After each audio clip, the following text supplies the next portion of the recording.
Hi hello ನಮಸ್ಕಾರ. ಭುವನಗಿರಿ ಭುವನೇಶ್ವರಿ ಚಾನಲ್ಗೆ ತಮ್ಮೆಲ್ಲರಿಗೂ ಆತ್ಮೀಯವಾದಂಥ ಸುಸ್ವಾಗತ. ತುಂಬ ಜನಕ್ಕೆ ಕೆಸುವಿನಿಂದ ಒಂದಿಷ್ಟು ರೆಸಿಪಿಗಳನ್ನ ಮಾಡೋದು ಅಂದರೆ ತುಂಬ ಇಷ್ಟ. ತುಂಬ ಟೇಸ್ಟಿಯಾಗಿ ತುಂಬ ಈಸಿಯಾಗಿ ಮಾಡುವಂಥ ಇವತ್ತಿನ ಕೆಸುವಿನ ಗೆಡ್ಡೆಯ ಗ್ರೇವಿನ ಹೇಗೆ ಮಾಡೋದು ಅಂತ ನೋಡೋಣ. ಕೆಸುವಿನ ಗೆಡ್ಡೆ ಅಥವಾ ಚೀಪು ಅಂತೀವಲ್ವ, ಅದರಲ್ಲಿ ಒಂದು ತುಂಬಾ ಟೇಸ್ಟಿಯಾಗುವಂಥ ಇನ್ಸ್ಟೆಂಟಾಗಿ ಮಾಡಿಕೊಡೋ ಅಂಥ ಚಿಕನ್ ಗ್ರೇವಿಗೂ ತುಂಬಾ ಈಸಿ, ಹಾಗೆಯೇ ತುಂಬಾ ಟೇಸ್ಟಿ ಆಗುತ್ತೆ. ಚಿಕನ್ ಗ್ರೇವಿಗಿಂತಲೂ ತುಂಬ ರುಚಿಯಾಗಿ ಬರುವಂಥ ಈ ರೆಸಿಪಿನ ಹೇಗೆ ಮಾಡೋದು ಅಂತ ನೋಡೋಣ. ಅದಕ್ಕಿಂತ ಮೊದಲು ಯಾರೆಲ್ಲ ಇದೇ ಫಸ್ಟ್ ಟೈಮ್ ನೋಡ್ತಾ ಇದ್ದೀರಾ ನಮ್ಮ ಚಾನಲ್ನ, ಪ್ಲೀಸ್ ಸಬ್ಸ್ಕ್ರೈಬ್ ಆಗಿ, ಹಾಗೆಯೇ ಪಕ್ಕದಲ್ಲಿರುವಂಥ ಬೆಲ್ ಐಕನ್ನ ಕೂಡ ಒತ್ತಿ ಅದರಲ್ಲಿ ಆಲ್ ಅನ್ನೋದನ್ನ ಸೆಲೆಕ್ಟ್ ಮಾಡೋದ್ರಿಂದ ನಾನು ಹಾಕುವ ಬೇರೆ ಥರದ ಈಸಿ ರೆಸಿಪಿಗಳು ನಿಮಗೆ ನೋಟಿಫಿಕೇಷನ್ ಮೂಲಕ ಬರುತ್ತೆ. ಆಗ ನಾನು ಹಾಕಿದ ಕೂಡಲೇ ಯಾವುದೇ ರೆಸಿಪಿಗಳನ್ನಾದರೂ ನೀವೇ ಫಸ್ಟ್ ನೋಡ್ಬೋದು. ಜೊತೆಗೆ ಲೈಕ್ ಮಾಡಿ, ಹಾಗೆ ನಿಮ್ಮ ಫ್ಯಾಮಿಲಿ ಫ್ರೆಂಡ್ಸ್ ಜೊತೆಗೆ ಶೇರ್ ಮಾಡಿ. ಹಾಗಾದರೆ ಈಸಿಯಾಗಿ ಮಾಡುವಂಥ ಕೆಸುವಿನ ಗ್ರೇವಿ ಹೇಗೆ ಮಾಡೋದು ಅಂತ ನೋಡೋಣ. ಮೊದಲಿಗೆ ನಾನು ಇಲ್ಲೊಂದು ಮಿಕ್ಸಿ ಜಾರ್ನ ತೊಗೊಂಡಿದ್ದೀನಿ. ಅದಕ್ಕೆ ಸುಮಾರು 2 ಕಪ್ ಆಗೋಷ್ಟು ಹಸಿ ತೆಂಗಿನಕಾಯಿ ತುರಿನ ಹಾಕೋತಾ ಇದ್ದೀನಿ. ನೀವಿಲ್ಲಿ ಒಣ ಕೊಬ್ಬರಿ ಕೂಡ ಯೂಸ್ ಮಾಡ್ಬೋದು. ಹಾಗೆ ಒಂದು ಸ್ವಲ್ಪ ಹುಣಸೆ ಹಣ್ಣನ್ನು ಹಾಕ್ಕೊಂಡಿದ್ದೀನಿ. ಹಾಗೆ ಒಂದು ಅರ್ಧ ಸ್ಪೂನ್ ಆಗೋಷ್ಟು ಅರಿಶಿಣದ ಪುಡಿ, ಹಾಗೆ 2 ಸ್ಪೂನ್ ಆಗೋಷ್ಟು ಅಚ್ಚ ಖಾರದ ಪುಡಿ, ಒಂದು ಅರ್ಧ ಸ್ಪೂನ್ ಆಗೋಷ್ಟು ಧನಿಯಾ ಹಾಕಿ ನುಣ್ಣಗೆ ರುಬ್ಕೊಂಡಿದ್ದೀನಿ. ಹಾಗೆ ಇನ್ನೊಂದು ಪಾತ್ರೆ ಇಟ್ಕೊಂಡು ಅದಕ್ಕೆ ಸ್ವಲ್ಪ ಎಣ್ಣೆ ಹಾಕಿಬಿಟ್ಟು ಒಂದು ಅರ್ಧ ಸ್ಪೂನ್ ಆಗೋಷ್ಟು ಸಾಸಿವೆ ಹಾಕಿದ್ದೀನಿ. ಸಾಸಿವೆ ಚಿಟಪಟ ಅಂತಿದ್ದ ಹಾಗೆಯೇ ಸ್ವಲ್ಪ ಬೆಳ್ಳುಳ್ಳಿ, ಹಾಗೆ ಒಂದು ಸ್ವಲ್ಪ ಕರಿಬೇವನ್ನು ಹಾಕ್ಕೊಂಡಿದ್ದೀನಿ. ಇವನ್ನ ಹಾಕಿ ಸ್ವಲ್ಪ ಫ್ರೈ ಮಾಡ್ಕೊಳ್ಳೋಣ. ಸ್ವಲ್ಪ ಕರಿಬೇವು ಫ್ರೈ ಆಗ್ತಾ ಇದ್ದ ಹಾಗೆಯೇ ಇದಕ್ಕೆ ನೆಕ್ಸ್ಟ್ ಇಂಗ್ರೀಡಿಯೆಂಟ್ಸ್ನ ನಾವು ಹಾಕ್ಕೋಬೇಕಾಗುತ್ತೆ. ಈಗ 2 ದೊಡ್ಡ ಈರುಳ್ಳಿನ ಸಣ್ಣದಾಗಿ ಕಟ್ ಮಾಡಿ ಹಾಕ್ಕೊಂಡಿದ್ದೀನಿ. ಈರುಳ್ಳಿ ಹಾಕಿದ ನಂತರ ಈರುಳ್ಳಿ ಫುಲ್ ಕಲರ್ ಚೇಂಜ್ ಆಗೋವರೆಗೂ ಚೆನ್ನಾಗಿ ಫ್ರೈ ಮಾಡ್ಕೊಳ್ಳಿ. ಸ್ವಲ್ಪ ಗೋಲ್ಡನ್ ಕಲರ್ ಬರಬೇಕು, ಅಲ್ಲಿವರೆಗೂ ಚೆನ್ನಾಗಿ ಫ್ರೈ ಮಾಡ್ಕೋಬೇಕಾಗತ್ತೆ. ನೀವಿಲ್ಲಿ ಈರುಳ್ಳಿ ಎಷ್ಟು ಚೆನ್ನಾಗಿ ಫ್ರೈ ಮಾಡ್ತೀರೋ ಅಷ್ಟು ಒಳ್ಳೆ ಟೇಸ್ಟ್ ಬರುತ್ತೆ. ಇದು ಫ್ರೈ ಆಗ್ತಾ ಇರಲಿ ಅಷ್ಟರಲ್ಲಿ ಕೆಸು ನೋಡಿ, ಈ ಥರ ನಾನು ಮೇಲುಗಡೆ ಇರೋವಂಥ ಸಿಪ್ಪೆನೆಲ್ಲ ತೆಗೆದು ಕ್ಲೀನ್ ಮಾಡಿ ಇಟ್ಕೊಂಡಿದ್ದೀನಿ. ಇದನ್ನು 2 ಸಲ ಚೆನ್ನಾಗಿ ವಾಶ್ ಮಾಡ್ಕೋಬೇಕಾಗತ್ತೆ.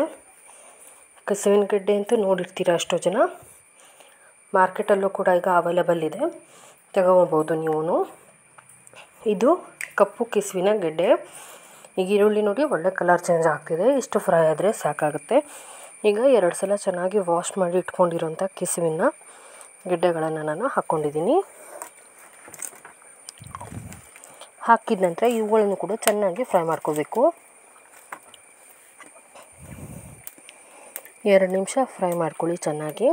ಆಗ ಎಣ್ಣೆಯಲ್ಲಿ ಫ್ರೈ ಆದರೆ ತುಂಬಾ ಚೆನ್ನಾಗಿರುತ್ತೆ, ತುಂಬಾ ಟೇಸ್ಟಿಯಾಗುತ್ತೆ. ಹಾಗಾಗಿ ಚೆನ್ನಾಗಿ ಒಂದು ಸಲ ಫ್ರೈ ಮಾಡ್ಕೋಬೇಕಾಗತ್ತೆ.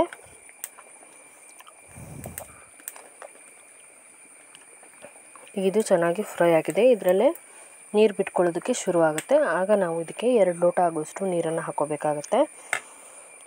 ಈಗ ಇದಕ್ಕೆ ನಾನು ನೀರನ್ನು ಹಾಕಿಬಿಟ್ಟು ಕುದಿಯೋದಕ್ಕೆ ಬಿಟ್ಕೋತೀನಿ. ಒಂದು 10 ನಿಮಿಷ ಚೆನ್ನಾಗಿ ಕುದಿಸ್ಕೊಳ್ಳಿ. ಆಗ ಕೆಸುವಿನ ಗೆಡ್ಡೆ ಸಾಫ್ಟ್ ಆಗುತ್ತೆ. ನೋಡಿ, ಈಗ ಇದು ಕುದಿಯೋದಕ್ಕೆ ಸ್ಟಾರ್ಟ್ ಆಗಿದೆ. ಈಗ ಇದಕ್ಕೆ ನಾನು ಹುಳಿಯನ್ನು ಹಾಕ್ಕೊಂಡಿದ್ದೀನಿ. ನೀವು ನಾರ್ಮಲ್ ಹುಳಿ ಬೇಕಿದ್ರೂ ಹಾಕ್ಬೋದು, ಅಥವಾ ಹುಣಸೆ ಹಣ್ಣನ್ನೇ ನೀವು ಸ್ವಲ್ಪ ಜಾಸ್ತಿ ಹಾಕ್ಕೊಂಡು ನೀವು ಹುಳಿನ ಸ್ಕಿಪ್ ಮಾಡ್ಬೋದು. ಹಾಗೆ ರುಚಿಗೆ ತಕ್ಕಷ್ಟು ಉಪ್ಪನ್ನು ಹಾಕಿಬಿಟ್ಟು ಒಂದು ಸಲ ಮಿಕ್ಸ್ ಮಾಡ್ಕೊಂಡಿದ್ದೀನಿ. ಇದು ಚೆನ್ನಾಗಿ ಬಾಯ್ಲ್ ಆಗಬೇಕು. ಇದು ಸುಮಾರು 50% ಬೆಂದಿದೆ, ಅಂದರೆ 50 ಭಾಗದಷ್ಟು ಬೆಂದಿದೆ. ಈಗ ಇಷ್ಟು ಬೆಂದರೆ ಸಾಕಾಗುತ್ತೆ.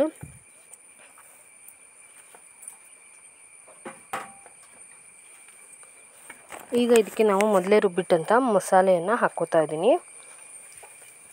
ರುಬ್ಬಿ ತಯಾರು ಮಾಡಿಟ್ಟಿದ್ವಲ್ಲ ಆ ಮಸಾಲೆಯನ್ನು ನಾನೀಗ ಹಾಕ್ಕೊಂಡು ಒಂದು ಅರ್ಧ ಸ್ಪೂನ್ ಅಷ್ಟು ಗರಂ ಮಸಾಲ ಪುಡಿಯನ್ನು ಹಾಕ್ಕೊಂಡಿದ್ದೀನಿ. ಹಾಕ್ಕೊಂಡು ಚೆನ್ನಾಗಿ ಮಿಕ್ಸ್ ಮಾಡ್ಕೊತಾ ಇದ್ದೀನಿ. ಗರಂ ಮಸಾಲ ಇಲ್ಲಿ ಆಪ್ಷನಬಲ್, ಬೇಕಿದ್ದರೆ ಹಾಕ್ಬೋದು, ಇಲ್ಲಾಂದರೆ ಸ್ಕಿಪ್ ಕೂಡ ಮಾಡ್ಕೋಬೋದು. ಹಾಕಿಬಿಟ್ಟು ಒಂದು ಸಲ ಚೆನ್ನಾಗಿ ಮಿಕ್ಸ್ ಮಾಡ್ಕೊಳ್ಳಿ. ಚೆನ್ನಾಗಿ ಮಿಕ್ಸ್ ಮಾಡಿ ಒಂದು ಕುದಿ ಬರೋ ತನಕ ಚೆನ್ನಾಗಿ ಕುದಿಸ್ಕೊಳ್ಳಿ. ನೋಡಿ, ಈಗ ಇದು ಕುದಿಯೋದಕ್ಕೆ ಸ್ಟಾರ್ಟ್ ಆಗಿದೆ. ಈ ಥರ ಇದು ಚೆನ್ನಾಗಿ ಕುದಿಬೇಕು. ತುಂಬ ತೆಳುವಾಗಿ ಮಾಡ್ಕೋಬೇಡಿ, ಈ ಥರ ದಪ್ಪದಾಗಿ ಇರಲಿ ಗ್ರೇವಿ, ಆಗ ಒಳ್ಳೆ ಟೇಸ್ಟ್ ಸಿಗುತ್ತೆ. ಚೆನ್ನಾಗಿ ಕುದ್ದು ನಮ್ಮ ಕೆಸುವಿನ ಗೆಡ್ಡೆಯ ಗ್ರೇವಿ ಇಲ್ಲಿ ರೆಡಿಯಾಗಿದೆ. ಇದನ್ನು ನೀವು ದೋಸೆ, ಚಪಾತಿ, ರೋಟಿ, ಪಲ್ಯ ಇವುಗಳ ಜೊತೆ ಸರ್ವ್ ಮಾಡ್ಬೋದು. ಅನ್ನಕ್ಕೂ ಕೂಡ ತುಂಬಾ ಟೇಸ್ಟಿಯಾಗಿರುತ್ತೆ. ಡೆಫಿನೆಟಾಗಿ ಮನೆಯಲ್ಲಿ ಒಂದು ಸಲ ಟ್ರೈ ಮಾಡಿ. ಹೇಗೆ ಬಂತು ಅನ್ನೋದನ್ನ ಕಮೆಂಟಲ್ಲಿ ತಿಳಿಸಿ. ಯಾರೆಲ್ಲ ಇದೇ ಫಸ್ಟ್ ಟೈಮ್ ನಮ್ಮ ಚಾನಲ್ನ ನೋಡ್ತಾ ಇದ್ದೀರಾ, ಪ್ಲೀಸ್ ಸಬ್ಸ್ಕ್ರೈಬ್ ಆಗಿ. ಹಾಗೆಯೇ ಪಕ್ಕದಲ್ಲಿರುವಂಥ ಬೆಲ್ ಐಕನ್ನ ಕೂಡ ಒತ್ತೋದನ್ನ ಮರಿಬೇಡಿ. ಇನ್ನೊಂದು ಇದೇ ಥರದ ಹಳ್ಳಿ ಅಡುಗೆ ಜೊತೆ ಮತ್ತೆ ಸಿಗ್ತೀನಿ. ಅಲ್ಲಿವರೆಗೂ ನಮಸ್ಕಾರ.